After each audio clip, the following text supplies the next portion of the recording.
Welcome to the webinar, The Future of Sustainable CPG Must Include Digital Agriculture. My name is Josh Haslam, Research Director here at Lux Research. I'll be moderating and presenting today's session with my colleague, Deepesh Bista, analyst here at Lux Research. Throughout the webinar, you can type any questions you have in the questions box on your screen, and time permitting, we'll answer all questions that we can. If your question does not get answered, please don't hesitate to email it to questions@Lux Research Inc. and we'll respond. Now let's jump into the presentation. So today, as it says, we're going to be talking about the future of sustainable CPG and why it must include digital agriculture. Now, the way we're going to break down the talk today is first we're going to talk about some of the challenges that lead to opportunities for the CPG supply chain to utilize the technologies under development with respect to digital agriculture. We're going to talk about where digital agriculture can make a difference for CPGs as they think about applying it, what tech can make a difference today, and strategic steps and key takeaways to move forward. But before I jump into it, I want to just take a step back and think about why it's important right now. So what challenges are really leading to this? And if we think about where consumer products companies sit today, it's true that there's a critical but shrinking gap between decisions made by consumer products companies and those made by agriculture production. At the World Agritech Summit, actually last week, there was a great statistic presented by McCain Foods where they said that on average, they're going to get a $50 million loss in production of potatoes. And this is banked on every year. And this means that agriculture and the tools developed there have a really important role to play in creating resilient supply chains, improving quality, and overall providing better experience for consumer products downstream. And as a result, we're actually seeing, again, this gap between consumer products companies and agriculture begin to decrease and improve as a result of data sharing. We're seeing more frequent things like incentivization through price premiums or even agronomic assistance. And there's a lot of key players out there actually working on this today. We have, as I noted, McCain Foods, but they're not alone. Other vertically integrated companies like Molson Coors, PepsiCo are all doing this, working on data sharing for insights into soil health, harvest quality, and using that information to create things like environmental quality incentives programs, and even furthering cultivar development to build resilience. And so all this indicates that the data provided by digital agriculture is going to help companies transition as they deal with a lot of the challenges upcoming for consumer products companies in the future. And this is where I want to pass it off to my colleague, Deepesh Bista, to talk about three of the biggest challenges that we have coming: supply chain disruption, policies and reporting, advancing in the clean label and product certifications. Deepesh. Thanks, Josh. So Josh mentioned like three of the biggest challenge for CPG supply chain is obviously the supply chain disruptions, followed by a lot of changes in policies and reporting as we drive towards sustainable agriculture, and not to forget about the opportunity associated with clean labels and product certification. So talking about supply chain disruption, the headline that you see here in this slide, it's becoming more common in the last decade or so because of the extreme weather events that's creating a havoc in agriculture production system, which is leading to a lot of supply chain disruptions within the CPG sector. And to further validate this disruption that we're seeing is this data from NOAA, where you can see that your x-axis here is like a loss in $1 billion, and your y-axis is the different decades. So, and just to remind you all that like this data is only based on like the storm disaster that occurred from 1980 to 2024. So if you look at it from 1980 to 1990, the number of events doubled from 18 to 36. So the numbers on top of the bar represents the total number of events during that decade. So if you look at it, From 2000 to 2010, again, the number doubled. But what's alarming here is like the decade of 2020, which is going on right now, and we're just 4 years into it, and we're already seen 73 storm events in this 4 year. And at this rate, the storm disaster in this decade could well be triple than what we had in 2010. So this is a very scary sight both for farmers and CPG companies. And to further validate the point that, like, these events are happening at a very fast pace and occurring at a more frequently. Yeah, this is the insurance payment based on different climate incidents. So I just wanted to take your attention here to the drought, where in the last 20 years or so, we've seen 690% change in the insurance claim from the drought event.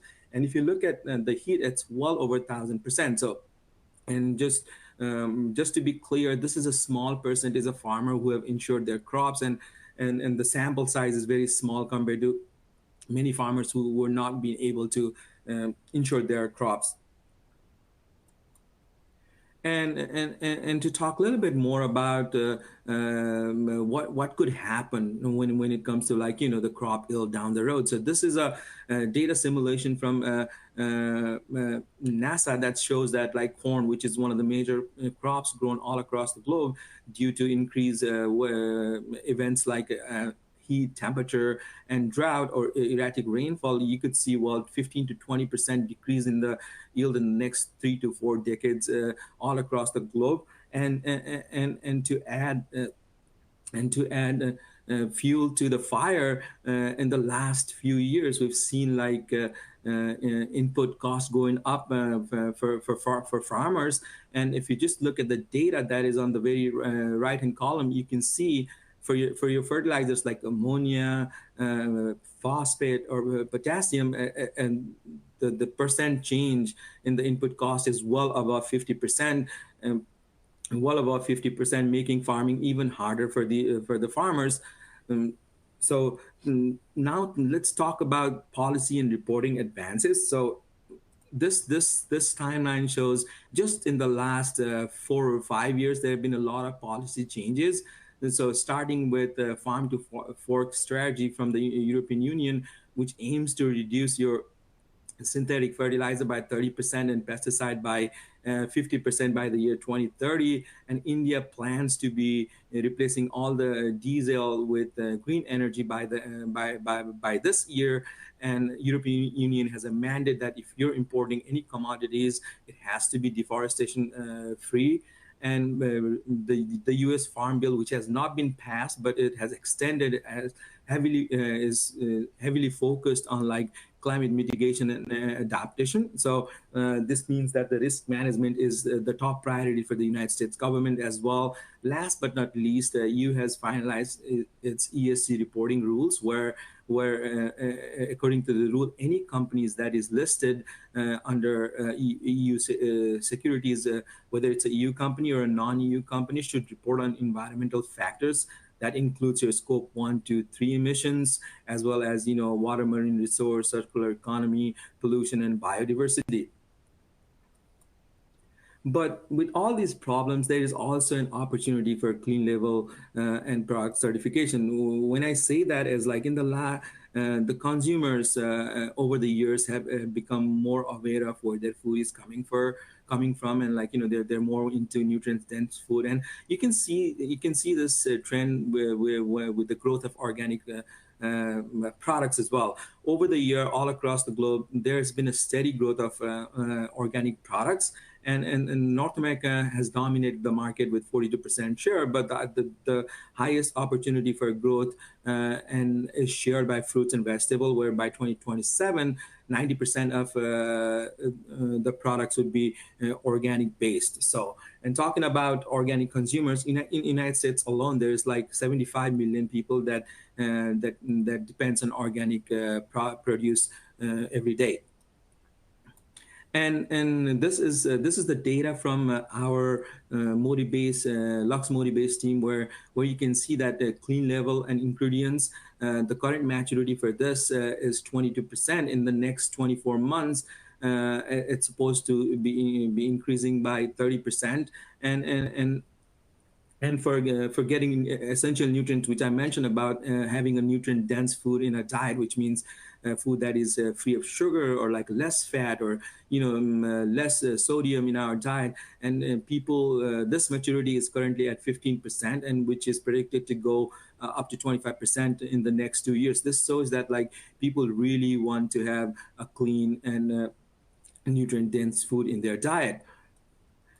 Having said that, like yes, there's a lot of challenges. May it be like your extreme weather events, or like rise in input cost, the policy changes, as well as the consumer demand. But also there's opportunity that we can cash in, and that the CPG companies can cash in with the help of the digital agriculture tools that are there. And this is the opportunity for CPG company to enhance their product value by building a resilient supply chain. Having said that, I just wanted to pass to Josh for the second module of the webinar. Thanks, Deepesh. And that's exactly right. Deepesh brought up the idea of supply chain, and we talked about the McCain example and the expected losses. We talked about policy and the need to report, and where digital agriculture, because of the information collected there, can be really helpful in meeting those reporting guidelines in the future. And then lastly, obviously, to meet consumer demand, you need high quality, excellently low input produced food. So you can see that digital agriculture has a really important role to play across this. And as I said, though, as we think about the two, there's a distance between them, consumer products and agriculture companies. Some companies that are CPGs may not touch agriculture production at all. Others may be very integrated. But the reality is the distance between here is a bit more complicated than it looks. There's a lot of different actors, right, in the way of consumer products companies. We have typically a supplier or aggregator taking whatever's produced from agriculture production and then selling it right to downstream players. In addition, we have different types of players orbiting agriculture producers, whether it's inputs and equipment manufacturers, whether it's the actual advisors, or whether it's service providers. And this is just a tip of the iceberg, really. There's a lot of different stakeholders involved in this process. But as I said, the reality is digital agriculture provides an opportunity to take a lot of this information that is shared between a lot of these providers and make it more accessible. And when we think about digital agriculture, the way we're going to break this down today is, first and foremost, you need to think of this as an ecosystem of technologies. And the way we're going to present it today is through 4 different platforms. We have, first and foremost, the software platforms. These help for data aggregation, farm management, things like transactions and trading and asset tracking and traceability, even MMRV type of things. We then have the equipment. And when we talk about equipment here, we're talking about the precision application equipment, the automated equipment, these things that use machine vision, environmental sensing to understand the environment and make decisions in real time. We then have the monitoring technologies, really starting with remote monitoring, right? Satellite, aerial collected information. These are things that are collecting different spectral bands, and primarily used for scouting, plant phenotyping, and developing at the most sophisticated level, variable rate application maps. And then lastly, we have the in situ sensors. So these are things for weather, soil, plant, or even pest and disease monitoring that provide this real-time information that allows you to take really preventative action and really fine-tune control on often high-value systems. And what we're going to do now is kind of walk through this next area of how to take that technology and understand which can work for you today by aligning them to growers and what CPG players do. So I want to pass it to Deepesh to walk you through our methodology and analysis. Thanks, Josh. So Josh mentioned like there are 4 core technologies that we will be talking about. There's a multitude of technology within the digital agriculture, but these 4 are the core technology that can have an impact both for growers and CPG. So before going into our analysis, I just wanted to walk you guys through what we've done here. Is like we've divided into growers and CPG. As Josh mentioned, there's an obvious disconnect between growers and CPG, right? So what we have done is what is important for growers and what are the key things that are important for CPG companies. So if you look into the grower side, like the most important thing that farmers or growers care is the yield, right? They want to maximize the yield or at least reduce the variation in yield year to year. So another thing that's important for growers is the cost, whether it be like a short-term ROI or long-term ROI. So that's what they care about. And the last but not least is the resiliency, where they want to reduce the production variation. As you know, agriculture has a lot of variables, and it's very complex. So that's something that the growers really want to do is like increase that resiliency. And talking about for CPG, what's important is the availability. When we say availability, it's basically minimizing the supply chain disruption. That's what the CPG companies really care about, and also policy. I brought up the challenges associated with policy. The policies are evolving so fast in the last few years that report on supply chain impact is a very key thing when it comes to policy for the CPG companies. And again, the most important thing and that we feel is sustainability, which is basically the things like decarbonization or optimizing the water use, and promote regeneration, which is in the form of regenerative agriculture. So having said that, like how we went about with the analyzing the data here is like we analyze the data for these 4 different technologies that Josh talked about based on ease of implementation and what impact it has on the key needs. So just what we did for ease of implementation is we color coded the technologies, how easy it is to implement the technology. For example, if it's a green color, then the technology is drop-in ready, without any expert needed for installation, and the solution is available across the world. And for orange, it is like where you need expert at the beginning to install, and the solution is more regionally available. And for red, it is a highly skilled manpower is required, and with very few solutions. Excuse me. And talking about the impact on the key need, it's based on the circle size. So if it's a large circle size, that means the impact is very well known and substantial. Whereas the medium is like it has indirect impact, or it maintains the current state, and small would be very trivial impact, or there is no observable impact. So now I want to walk you through the 4 technology that Josh talked about earlier. So talking about software platforms, software platform are like overall very accessible technologies that if it's aligned properly can have a really big impact for CPG. But when talking about growers, like what software platform does is like it helps to create that resiliency in the sense like it helps to minimize the variation during the production cycle. And there is an impact on yield and cost, but the thing is like it also depends on what data is translated, and also depends on farmers' willingness to pay for increasing their yield and cost. But for CPGs, it does help with availability as software platforms obviously make growers more resilient. That means it's associated with the availability, but more importantly, it helps in the sustainability side of things for CPG companies. And there's still a challenge when it comes to policy, because policies are very complex, and it varies from local to regional level. So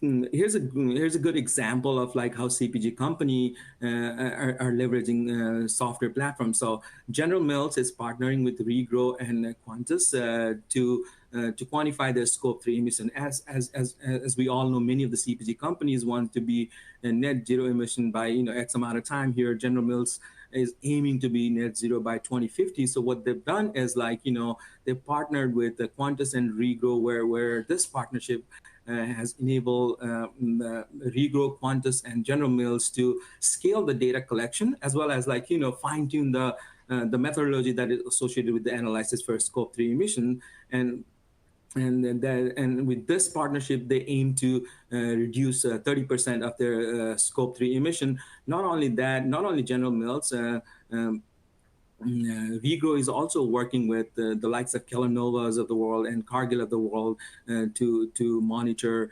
measure, and report and verify different use cases. Now, talking about equipments, this is one technology that we feel has a disconnect when it comes to CPG companies. So it is. So when I say disconnect in the sense equipments are more helping growers increase their yield because it directly impacts in the input cost. It directly helps to reduce the input cost. It also helps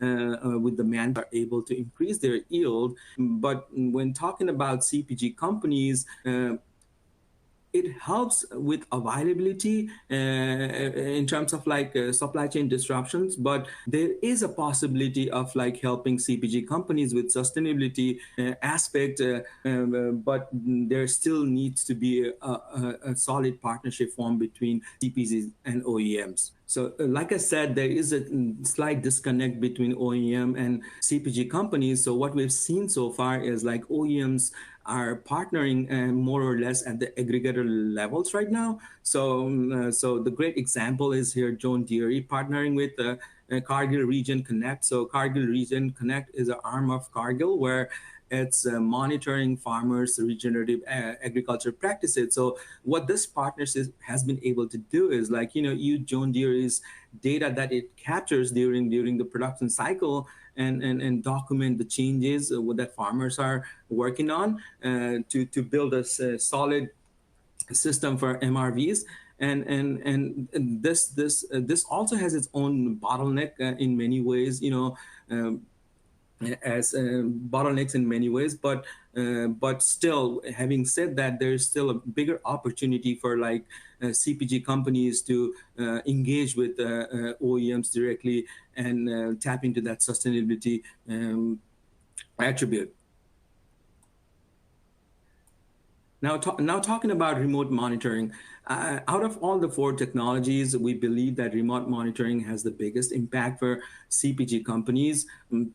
In every aspect. So, what remote monitoring does for growers is like in the software platform, it does help with the resiliency and resiliency for the growers, but the yield and cost are more determined on what they are willing to pay, similar to the software platforms. But for CPG, it helps in strengthening their supply chain issues, and also the advanced reporting can help with the policy policy as well, and not to forget, it does impact the sustainability for the CPG companies.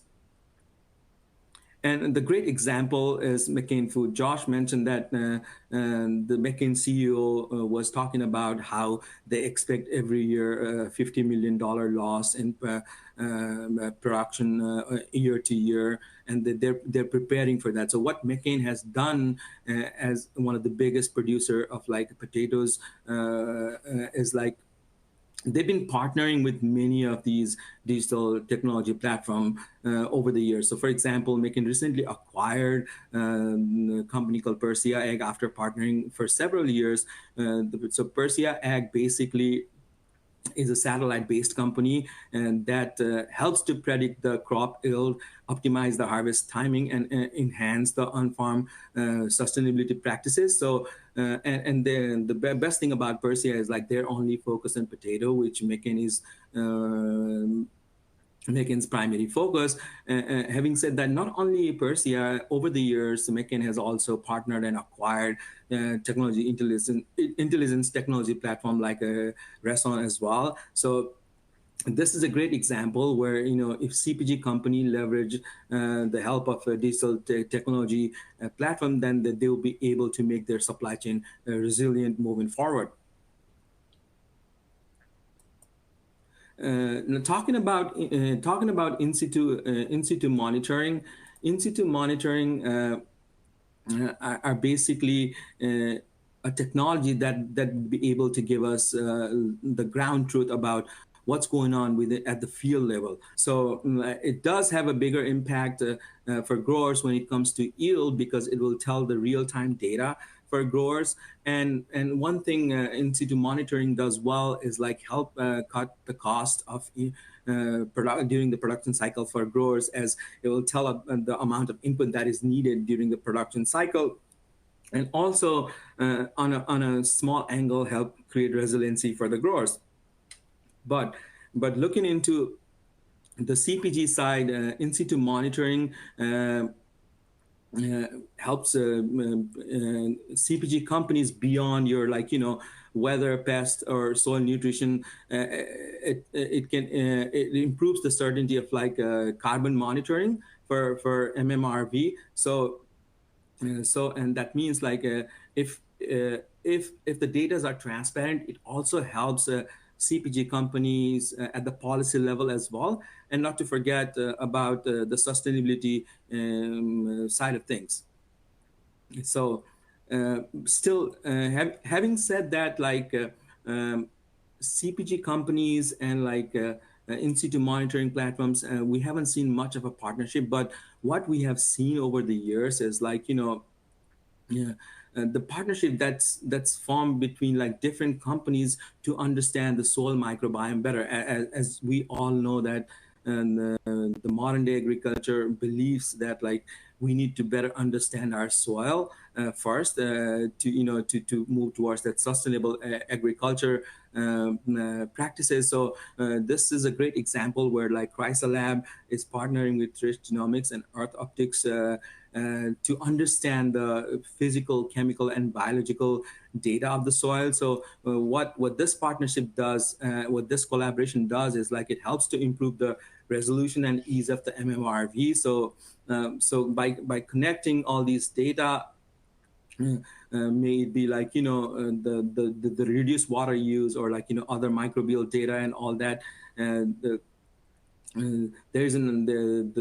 The CPG companies could talk about their sustainability effort down the road. So having said that, one last thing I wanted to mention here is there is an opportunity for companies, CPG companies, to partner with in situ monitoring. And I recently had a privilege to talk to this company called Nerd, which is partnering with many of the bigger CPG firms to help them quantify their nitrate emissions. So with that, I would like to pass this on to Josh for the last module of the webinar. Thanks, Deepesh. Yeah, so as you pointed out, there's a lot of technologies available out there. The reality is digital agriculture has created an enormous opportunity. There's a lot of tech providers. There's a lot of opportunities, and we're seeing, as Deepesh pointed out, even some consolidation happening to make some of these technology platforms more capable for moving decision-making perhaps beyond agriculture and towards CPGs that aren't quite as integrated. And with that, I want to, again, talk about some of these strategic steps and takeaways to take the information you've heard here today and use it for yourself. Now, as I indicated, where you are in this complex relationship and complex set of stakeholders matters as far as how you can engage with digital agriculture tools. If you're closer, you're going to have lots of opportunities, as we've noted with the PepsiCos, McCain's, et cetera. If you're farther away, it may prove a little bit more difficult, and you may have to be more creative. And that's where I wanted to leave everybody today, with some options for the future. And just so you kind of see an overview of the results, again, digital agriculture has, as you can see on the left, potential to impact growers at large, right?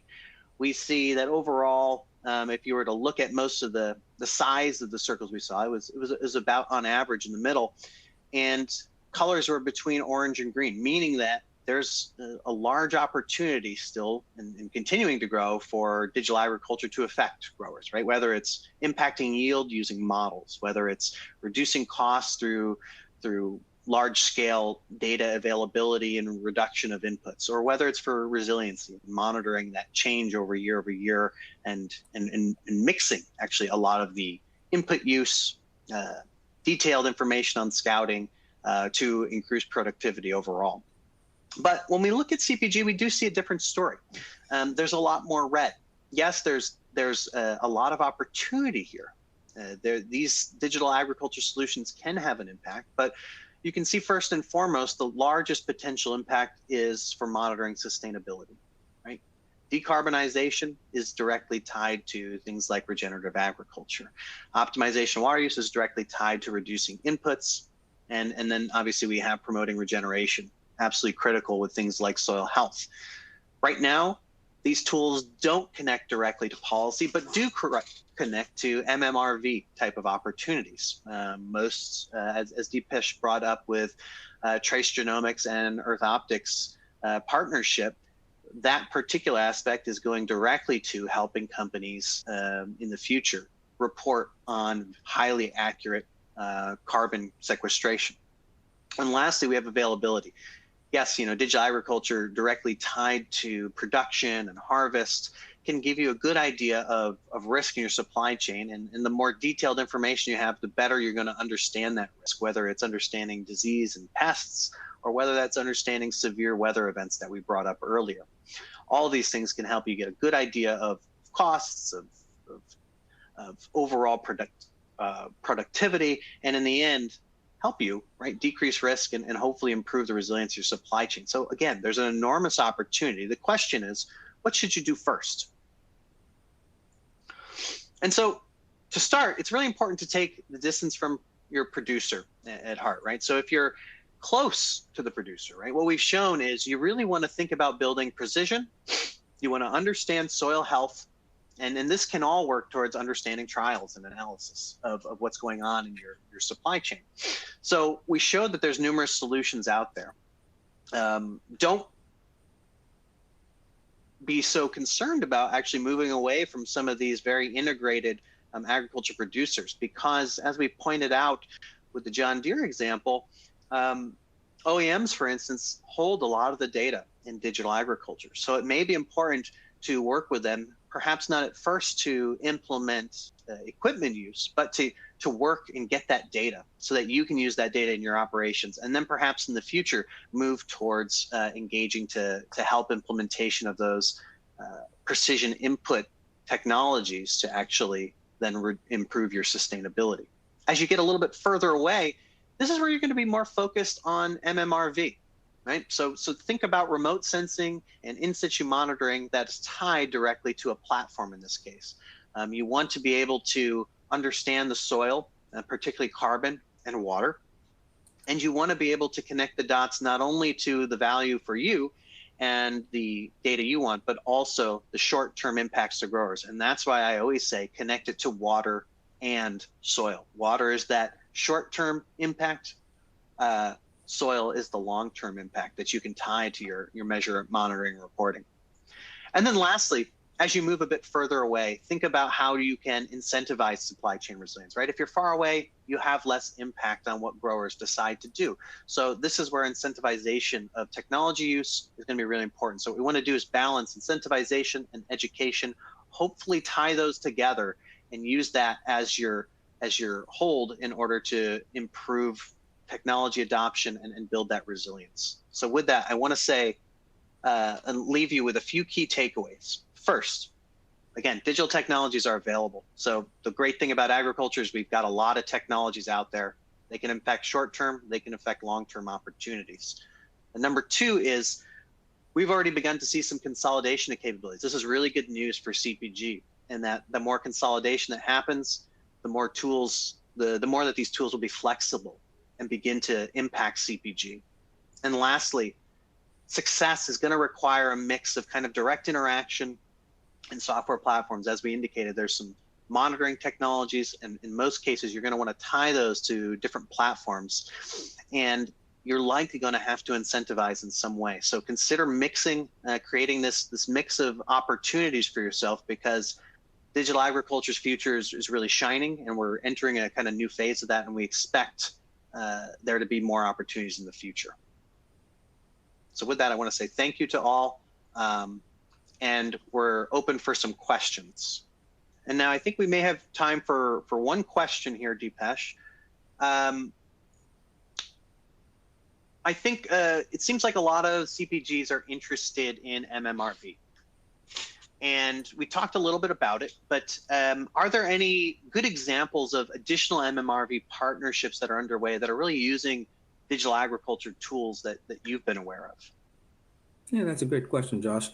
Thanks for the question. So for the answer, like, I mean, one good example that comes to my mind right now is like Indigo partnering with Walmart for a project where, you know, they're great value rice from Arkansas. So they're trying to monitor the farm practices that demonstrate water and land stewardship. So that's a good example. And while I'm talking about Indigo, Indigo is also partnering with North Face in their trying to see the farmers' regenerative agriculture practices and monitor that as well. And also Indigo is working with Anheuser-Busch on the similar MRV side of things with its farmer as well. So, and that's really important too, because you know one of the things we brought up was the need to consolidate resources, right? And early in Indigo's life, they purchased a number of digital tools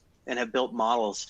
And you can see that just like the example for Regrow that we brought up, right? Another company that consolidated technology on remote sensing and modeling, Indigo did something similar. Both of those companies are seeing that pay out in the end as companies closer to consumers are monitoring and wanting to understand their supply chain better. So I think you're exactly right. I think that's a really good opportunity. It's a really good takeaway for the community at large here that, you know, maybe a platform isn't just enough, right? If you're looking to engage with players, make sure they have the ability to sense, they have the ability to monitor and report, and have the experience there to then help you understand your process a little bit more. So with that, I want to say thank you to everybody and appreciate you listening. Thank you.